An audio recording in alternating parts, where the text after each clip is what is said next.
And this is? Lilu Dallas Multipass. Yeah. Multipass. Leela, multipass. She knows it's multipass. Leela Dallas, my wife. We're newlyweds. Just met. Multipass. You know how it is. Bump into each other. Sparks happen. Yeah, she knows it's a multipass. Yeah, anyway, we're in love. Luc Besson's 1997 film The Fifth Element is one of those rare movies that refuses to sit neatly in a single category. It's futuristic and imaginative enough to satisfy sci-fi fans, full of shootouts and chase sequences for action lovers, and completely unafraid of leaning into bold, flamboyant comedy. Most films that try to juggle this many tones either water themselves down or feel like a messy genre experiment. But The Fifth Element manages to fuse these elements into something surprisingly cohesive, and more importantly, memorable. That unusual blend, combined with a vibrant, non-traditional tone, is a big part of why the film has gained cult status over the years. It doesn't just invite you into its world, it practically shoves you in with a grin. On the science fiction side, the movie goes all in. The story takes place in a distant future where flying taxis zip between towering skyscrapers, alien species mingle with humans, and the fate of Earth hinges on an ancient cosmic prophecy. The main conflict centers around a primordial force of evil that awakens every 5,000 years, threatening to destroy all life unless a set of elemental stones and a perfect being are united to stop it. This isn't just basic sci-fi tech dystopia, it pulls from myth, archaeology, and cosmic fantasy. The film even opens in 1914 Egypt, where archaeologists stumble onto alien hieroglyphs and an early version of the Fifth Element herself. By connecting ancient mystery with futuristic tech, The Fifth Element builds a world that feels both old and new, grounded, and outrageous. The sci-fi world building also shines through in the film's aesthetics.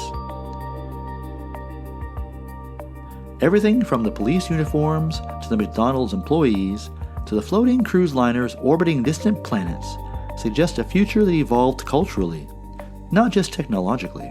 Even small details, like Corbin Dallas's multi-pass checks with security. Lilu Dallas Multipass. Leela, you know how it is. Bump into each other. Sparks happen. Yeah, she knows it's a multipass. Yeah, anyway, we're in love. Or the diva Playa Languna's operatic performance aboard a space cruise ship contribute to the feeling that humanity has become part of a larger cosmic community. Unlike darker sci-fi films from the same era, 12 Monkeys and Gattaca come to mind, The Fifth Element doesn't treat the future as bleak or oppressive.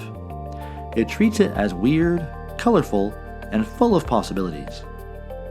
The science fiction here isn't trying to be predictive, it's trying to be exciting and imaginative. But a sci-fi playground only gets you so far. The Fifth Element also delivers classic action movie thrills, most of which revolve around Corbin Dallas, played by Bruce Willis. Willis's presence alone gives the film a solid action foundation. By the 1990s, he had already cemented himself as a bankable action star thanks to films like Die Hard, Die Hard 2, and 12 Monkeys. Casting him as Corbin Dallas, the ex-military commando turned burned-out taxi driver, wasn't just smart. It was essential to making the genre mashup work. Willis brings a grounded, human center to a movie that could easily spin off into cartoon territory. His dry delivery, physicality, and wary charm make Corbin feel like someone who believes he has seen it all, even when cosmic saviors crash through his taxi roof. And honestly, it's fair to say this is one of Willis's best roles, not because it's the most dramatic or intense, but because it gives him room to do what he does best. He gets to fire guns, deliver deadpan one-liners, roll his eyes at chaos, and still play the reluctant hero who steps up when the world needs him. Anybody else want to negotiate? Where did he learn to negotiate like that? I wonder. The role fits him so well that it's hard to imagine anyone else pulling off the balance between cynicism and heart. Corbin Dallas needed to be believable as both a tired cab driver and a highly competent ex-soldier, and Willis handles that balance effortlessly. His presence anchors the action sequences, giving them weight and rhythm. For a film that risks feeling too quirky or chaotic, Willis is a stabilizing force that keeps the whole thing from floating away. The film gives him plenty of opportunities to showcase that action presence. Early on, the flying taxi chase scene, with Corbin weaving through mid-air traffic while police cruisers hunt him down, plays out like a futuristic spin on classic car chases. Later, aboard the orbital cruise ship Flostum Paradise, Willis gets a full-blown shootout sequence, ducking behind columns, exchanging fire with alien mercenaries, and blowing holes through walls. These moments are pure action cinema, the kind that gets audiences' hearts pumping even today. And crucially, they're staged in a way that supports the film's tone instead of overshadowing it. The action isn't grim or gritty, it's thrilling and stylish. Then there's the comedy, which really sets The Fifth Element apart. Hello. Corbin, sweetheart. You got broken fingers, you can't punch my number? Hi, Mom. 17 messages. And don't tell me your machine is broken again. Those things are good for 1,000 years. A lot of it comes from the film's willingness to embrace absurdity. Here he is, the one and only winner of the Gemini Croquette Contest. This boy is fueled like fire. So start melting, ladies, because the boy is hotter than hot. He's hot. Chris Tucker's Ruby Rhod might be the most obvious example. A radio show host whose fashion choices are spectacularly bizarre, whose voice ranges from seductive purrs to terrified shrieks, and who manages to be both annoying and irresistibly funny. Tucker plays Ruby at maximum intensity, screaming his way through gunfights and flirting with flight staff while Corbin's trying not to get killed. These scenes could have felt jarring in a traditional action movie.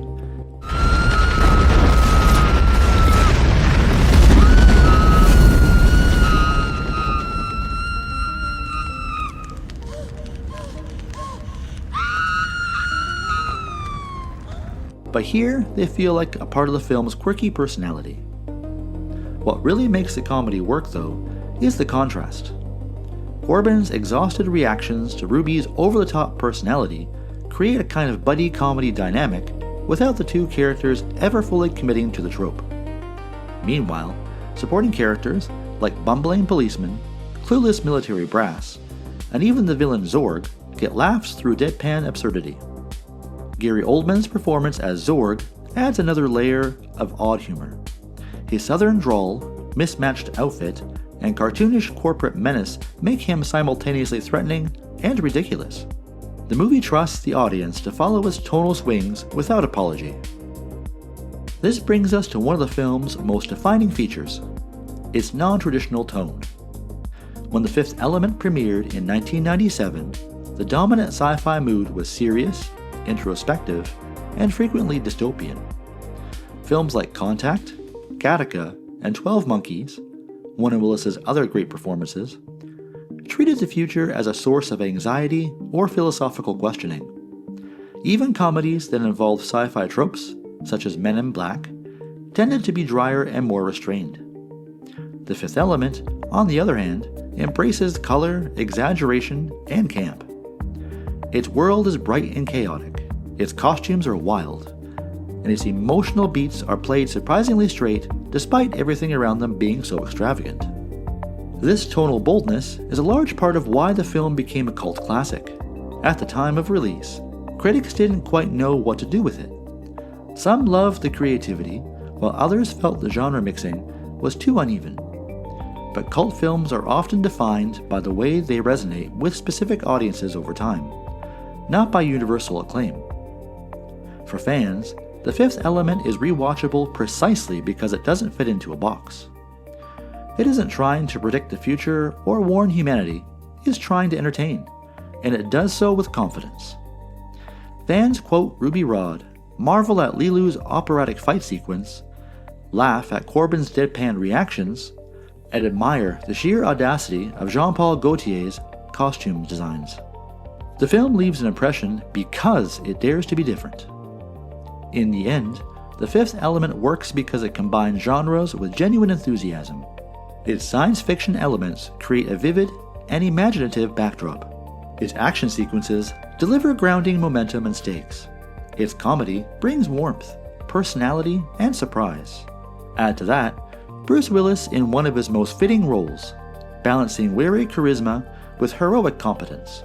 And you've got a movie that doesn't just mix genres, but elevates them. This non-traditional blend is what gives The Fifth Element its lasting charm, and why decades later, it continues to attract new fans. It's not flawless, and it's not trying to be.